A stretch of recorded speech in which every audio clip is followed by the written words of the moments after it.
আজকে আমার কলেজ জীবনের একটা ঘটনার কথা বলবো, যেটার সাথে ফটোগ্রাফির হয়তো সরাসরি কোনো যোগাযোগ নেই, আবার একদম যে যোগাযোগ নেই তা নয়, একটু গভীরভাবে দেখলে একটা যোগাযোগ পাওয়া যাবে। আমার কলেজ জীবনে একজনের সাথে আমার পরিচয় ছিল, যাকে আমরা শুভদা বলে ডাকতাম। অ্যাকচুয়ালি পুরো নাম হচ্ছে শুভজিৎ গুপ্ত। শুভদা আমাদের থেকে অনেকটাই বড়।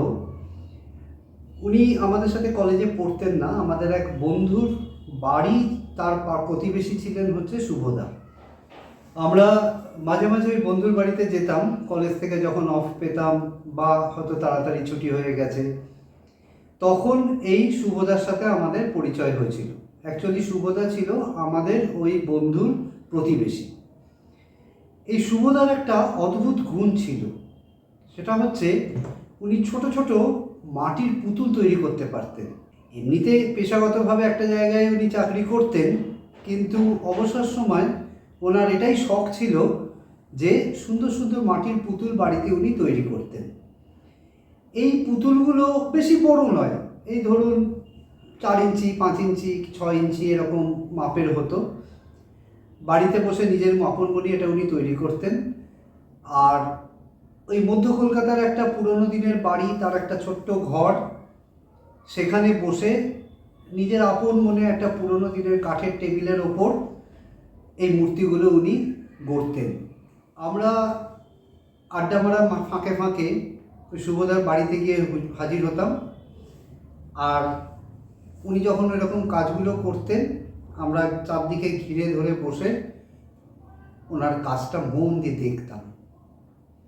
সেটা পুরনো দিনের কাঠের টেবিল, তার উপর অনেক কিছু রয়েছে, একটা মাটি গোলার পাত্র, একটু জলের জায়গা, হরেক রকম রং, তুলি, তার সাথে ওই বার্নিশের গন্ধ, এই সব মিলিয়ে ওই জায়গাটা একটা মায়াময় পরিবেশ ছিল। আর তার মধ্যে শুভদা ওই ছোটো ছোটো মূর্তিগুলো তৈরি করতেন, আঙুলগুলো খেলতো, কখনো হয়তো রং লাগাচ্ছেন তুলি দিয়ে। সে একটা জাদু, সে একটা মায়ার জগৎ। আমরা না মুগ্ধ হয়ে যেতাম দেখতে দেখতে। একটা মাটির তাল থেকে যখন এরকম আস্তে আস্তে ছোট্ট ছোট্ট মূর্তিগুলো পুরো তৈরি হয়ে যেত, আমরা না দেখে অবাক হয়ে যেতাম। ভাবতাম কি করে পারে মানুষটা, ওই দুটো আঙুল দিয়ে কি একটা ছোট্ট সামান্য কিছু জিনিস দিয়ে এই মূর্তিগুলো উনি তৈরি করতেন। আর এই টেবিলটা একটা দেওয়ালের সাথে লাগানো ছিল, সেইখানে মূর্তিগুলো সব যেগুলো তৈরি হয়ে গেছে সেগুলো সব ওখানে রাখা থাকতো। সবগুলো যে সম্পূর্ণ হয়ে গেছে তা নয়, কোনোটা হয়তো অর্ধসমাপ্ত, কোনোটা সবে শুরু করেছেন, কোনোটা আবার অনেক দিন আগে করেছেন, তার রঙটাও ফিকে হয়ে গেছে, কিন্তু সেই মূর্তিটাও ওখানে আছে। তো এই সব মিলিয়ে ওই টেবিলটা, ওই ঘরের কোণটা, ওই জায়গাটা একটা অদ্ভুত মায়ার জগৎ তৈরি হতো। এই জগতের মধ্যে একবার ঢুকে গেলে পরে আমরা যেন আর অন্য কিছু ভাবতে পারতাম না। শুভদার ওই জাদু, শুভদার ওই সৃষ্টিশীলতা আমাদেরকে মুগ্ধ করে দিত। অনেকদিন এরকম হতো, এই কাজগুলো দেখতে দেখতে আমরা হয়তো অনেকটা সময় ওখানে কাটিয়ে দিয়েছি। কেউ কারোর সাথে গল্পও করছি না, কথাও বলছি না। শুভদা মাঝে মাঝে দু একটা কথাবার্তা আমাদের সাথে বলতেন কাজ করবার ফাঁকে ফাঁকে, কিন্তু যে খুব যে গভীরভাবে আড্ডা হতো তা নয়। আমরা মূলত দেখতাম হচ্ছে ওনার ওই কাজটা কীরকমভাবে হয়, ভারী মজা লাগতো দেখতে। আর তার সাথে সাথে অল্প স্বল্প একটু খাওয়া দাওয়াও হতো, একটু কোনোদিন হয়তো একটু চা এলো, কোনোদিন হয়তো একটু চপ এলো, কোনোদিন একটু সিঙ্গাড়া এলো, সেটুকুই আমাদের জন্য যথেষ্ট ছিল। আমাদের খুব বেশি কিছু আয়োজন তখন ছিল না, ক্ষমতাও ছিল না, আশাও ছিল না। তা আমরা এরকম শুভদার বাড়িতে প্রায়ই যেতাম। ওই বন্ধুর বাড়িতে আড্ডা মারাটা আস্তে আস্তে শুভদার ওখানে আড্ডা মারাই হয়ে গেল। আড্ডা নয়, মানে ওই সমবেত হয়ে কাজ দেখা আর কি। তো এরকম করতে করতে একদিন ফস করে আমাদের এক বন্ধু শুভদাকে জিজ্ঞেস করলো, আচ্ছা দাদা, আপনি এগুলো তৈরি করে কি পান?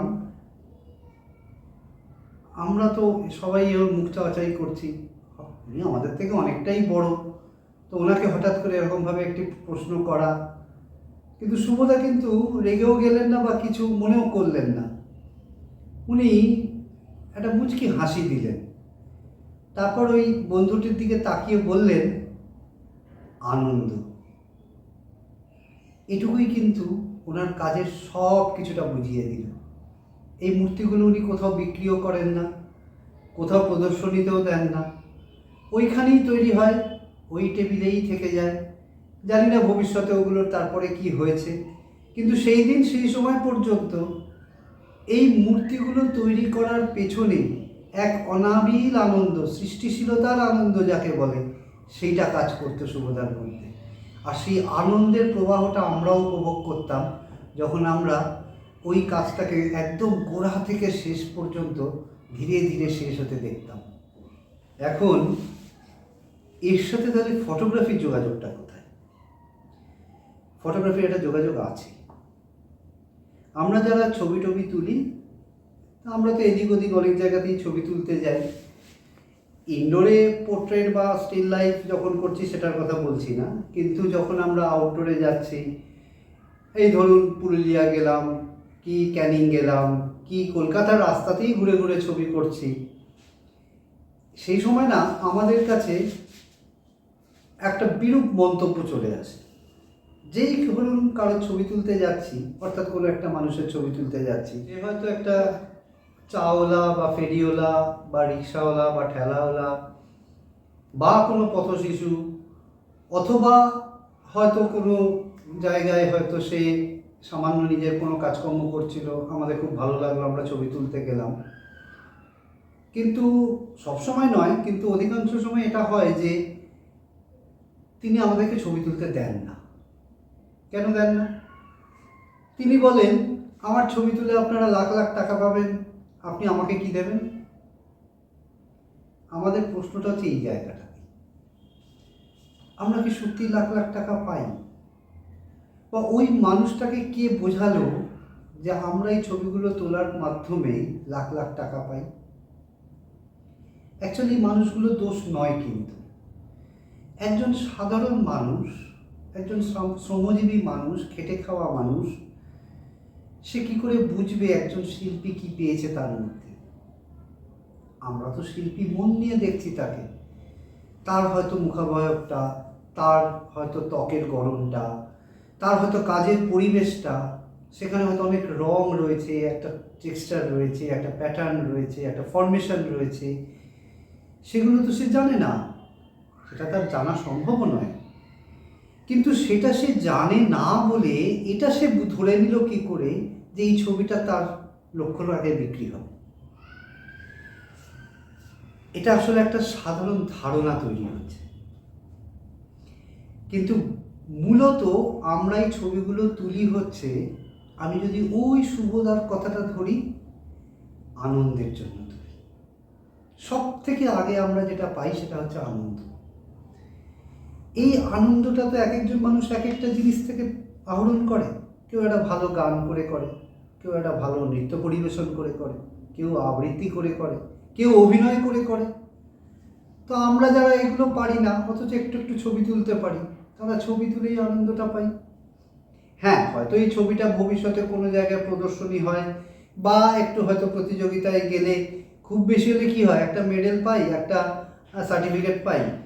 আর প্রতিযোগিতা ছাড়া যদি প্রদর্শনীতে যায়, 5টা লোক দেখে একটু ভালো বলে, বাহবা দেয়, ওটুকুই আনন্দ।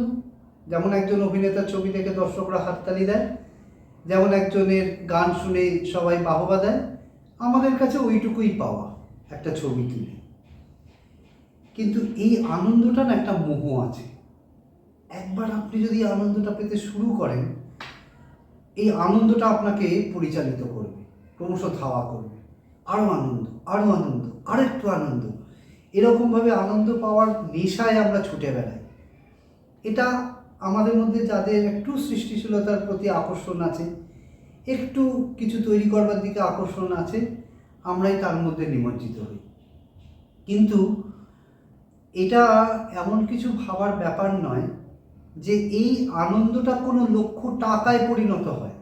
অ্যাকচুয়ালি যদি এই আনন্দটার কথা ভাবি, এই আনন্দটা কিন্তু বিশাল বড় একটা ধনরাশি, তাই নয় কি?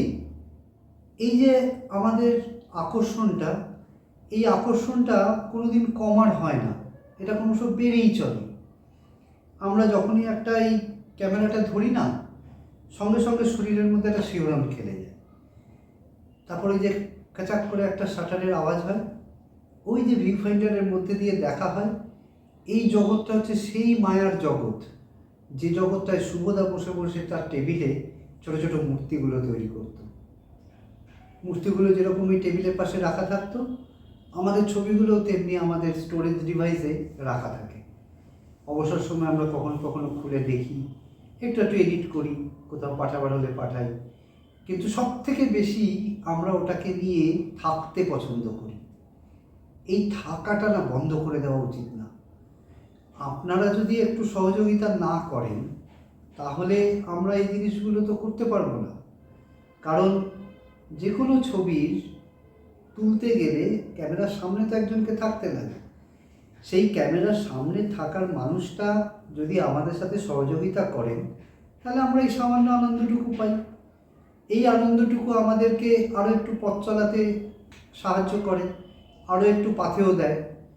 তো সেই কারণে আমাদের সকলের কাছে একটু রিকোয়েস্ট যে আপনারা না, যদি কাউকে এরকমভাবে ছবি তুলতে দেখেন, যদি সে খুব বেশি আপনাকে ডিস্টার্ব না করে, যদি সে আপনার কোনো ব্যক্তিগত ব্যাপারে ইন্টারফেয়ার না করে, তাহলে তাকে একটু সাহায্য করুন, তার সাথে একটু সহযোগিতা করুন। এই যে একটি কিশোর ছেলে বা মেয়ে ক্যামেরাটা নিয়ে বেরিয়েছে, বা একজন প্রৌঢ় মানুষ একটু সময়ের সুযোগ পার করে নিয়ে ক্যামেরাটা নিয়ে বেরিয়েছে, তিনি কিন্তু এই আনন্দের উৎস সন্ধানে বেরিয়েছে। সুতরাং আপনার সামান্য সহযোগিতা তাকে কিন্তু এই উৎসাহটা অনেকটা বাড়িয়ে দেবে। তাই ওই যে বললাম যে শুভদার জীবনের ঘটনার সাথে আমাদের ফটোগ্রাফির এই ঘটনাটা দেখলাম বেশ মিলে যাচ্ছে। একটা শুধু আনন্দের উৎস, একটা শুধু পরিতৃপ্তি, এটাই একটা মানুষকে তার সৃষ্টিশীলতার অনেক উঁচু জায়গায় পৌঁছে দিতে পারে, অনেক দূর এগিয়ে দিতে পারে। আর সেখানে আপনারা কিন্তু ভীষণভাবে গুরুত্বপূর্ণ একটা ভূমিকা পালন করছেন। আজকে এইটুকুই বললাম, পরের দিন আবার দেখা হবে।